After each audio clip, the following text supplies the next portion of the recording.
hey, people today are super smart. They know what is real and what is not. And I know you have this sort of a commandment, sort of a list, where you, using that framework, could sense whether any workplace mental health initiative is a real or a PR gimmick. So Tanmay, please tell us, what are those sins? Yeah, thank you. This is not my creation. This list is not my creation.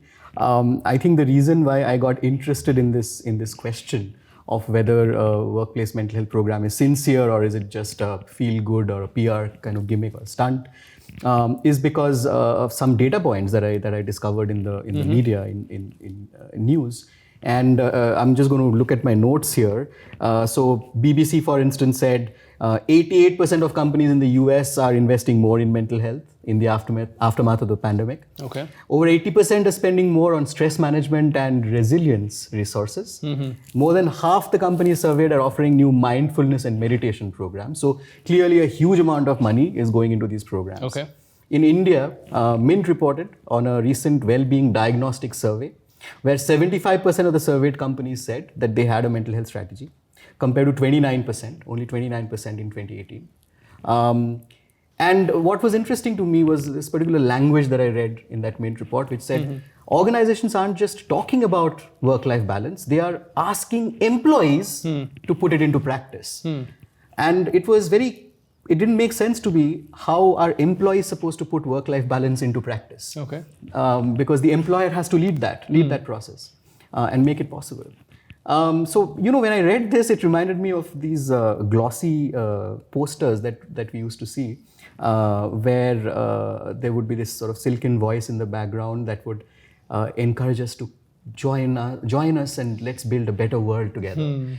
Except that the people who are supposed to do this building of the world, they are the most disempowered, agency-less people in the world. And how are these people now supposed to feel all empowered and help build a better world?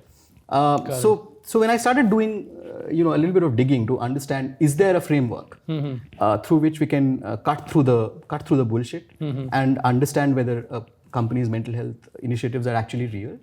What I discovered was that there was a term often used by climate change activists. Okay. It's called greenwashing.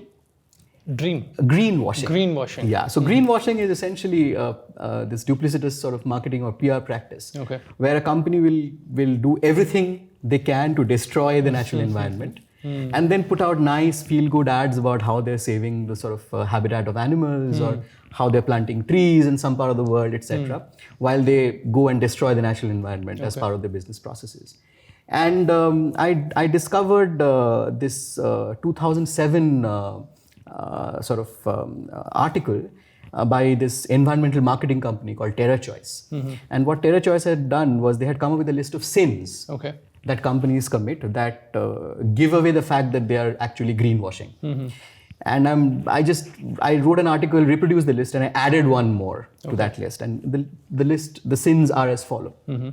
Number one is the sin of the hidden trade-off. What is the sin of the hidden trade-off? Just to give you an example in an organizational context. Hey, we still follow the bell curve for performance appraisals, but we have a helpline in case you want to cry about how unfair it is. So there is a trade-off. You have a helpline, but what's the trade-off? You are continuing with your bad sort of cultural practices, and you're just trying to pull the wool over people's eyes by saying, hey, we have a helpline. So that's an unfair and a hidden trade-off. Interesting. A sin of no proof. This is one of my favorites. So when companies casually throw around these sentences, for instance, we are an inclusive company, but they will refuse to produce any data to support that claim. If you say you're an inclusive company, the least you can do is, hey, can you reveal data about the gender mix in your tech teams, for instance? But most companies will refuse to do that, but they'll still make these tall claims. So that's the sin of no proof. Number three, the sin of vagueness. The sin of vagueness.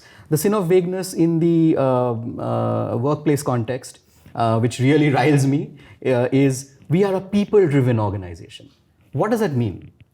What other kind of organization is there? all organizations are about people. Yeah. So that's a very vague claim that doesn't add up. The fourth sin is the sin of worshipping false labels. When a company or a product or a service, either through words or images, gives the impression of third-party endorsement, but no such endorsement exists, or the person or the organization that is endorsing you is not really worth anything. That's the sin of worshipping false labels. Number 5 is the sin of irrelevance. The sin of irrelevance is, for instance, when companies in the climate change realm, when companies will say that their products are CFC free. CFC are chlorofluorocarbons, but chlorofluorocarbons are banned, so you have to be CFC free. Similarly, when companies will advertise that we offer creches, but that is a legal requirement, right? The sin of the lesser of two evils, when you're basically asking your people to choose between two bad things, bad outcomes, and then you are saying, hey, if you choose this, you'll be relatively better off, but it's really not an option. So for instance, either choose to make yourself available for intrusive WhatsApp groups all the time. Many companies make it, force their employees to sign up for WhatsApp or other forms of communication and be available all the time. Or come into the office for face-to-face meetings. That's not really a very good choice. And then the sin of fibbing, which is just lying. And I don't even know where to begin, so I will not give you any examples of that. And to this mix, which is already quite toxic, I'm going to add a final 8th component, and that is the sin of good intentions. I think this is probably one of the most lethal sins. And one of those sins that are very difficult to diagnose or label as a sin, because a lot of people talk a big game about how they must become more people-oriented, how they must become more mental health friendly, we must stop sending work emails after 6 p.m. No, we are very sincere, hand on our hearts, we really want to do this, but then it's just talk and talk and talk and no action.